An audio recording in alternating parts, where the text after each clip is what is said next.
Tout ce que l'on sème, on le récolte. Cette loi est aussi valable dans la vie éternelle que dans la vie terrestre. Le principe de la semence dans tout le Nouveau Testament est évoqué à maintes reprises dans des termes différents. Dans Galates chapitre 6 verset 7, ne vous y trompez pas, on ne se moque pas de Dieu.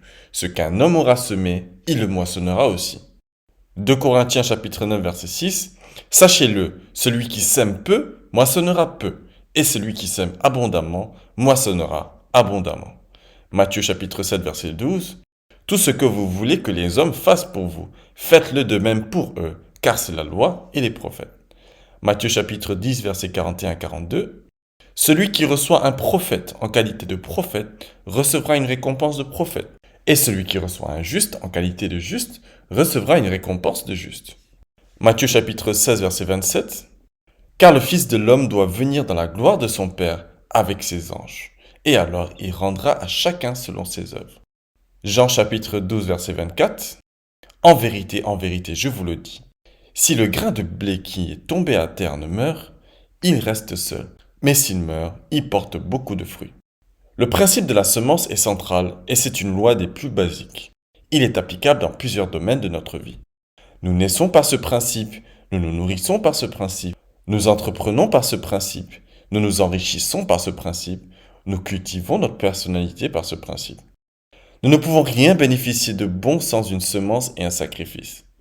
Concernant la connexion spirituelle, elle implique à la fois un désir de relation avec Dieu et un processus de développement personnel. Si l'accès à la présence divine ne nécessite qu'une considération de ce qui nous permet cet accès, le développement personnel nécessite, lui, une application de la loi de la semence. Tout individu entame son processus de développement par une vision du résultat qu'il espère et il s'ensuit une prise en compte des semences nécessaires pour atteindre ce résultat. Les semences naturelles dont nous disposons pour notre esprit sont nos paroles et nos actes. Si l'on désire recevoir de l'amitié, de la considération de la part des autres, il nous faut poser des actes d'amitié. Si un mari désire du respect de la part de sa femme, il lui faut poser des actes d'amour et inversement aussi.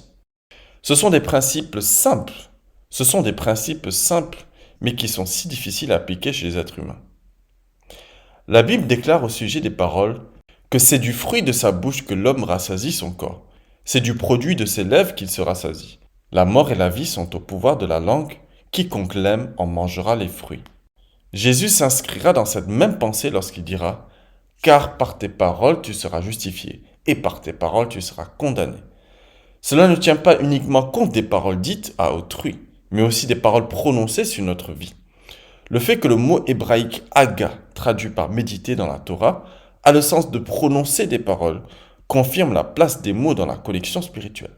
Faire silence est bon en soi, mais prononcer des paroles semences dans le but de produire des fruits pour nous-mêmes et nos proches est encore mieux. Toutefois, il est beaucoup plus urgent de considérer les conséquences négatives des mots de notre bouche pour ne pas se mettre en danger d'improductivité et de stagnation. La loi de la semence est une loi christique parmi tant d'autres. La lecture des évangiles et des épîtres des apôtres nous emmène à la connaissance de ces lois. Nous n'en développerons pas d'autres pour ne pas dévier de l'objet de notre étude. Notons que toutes ces lois existent pour l'équilibre et l'épanouissement de l'homme, et non pour le contraindre, contrairement aux préceptes religieux. Tout homme qui prend la décision de suivre Christ et les lois de son royaume se positionne devant des lois qu'il observe par choix et amour de Christ, et non par obligation, selon qu'il est dit couramment « ma religion me l'interdit ». Tout ce qui concerne le royaume de Christ est motivé par l'amour et non une forme de ferveur fanatique.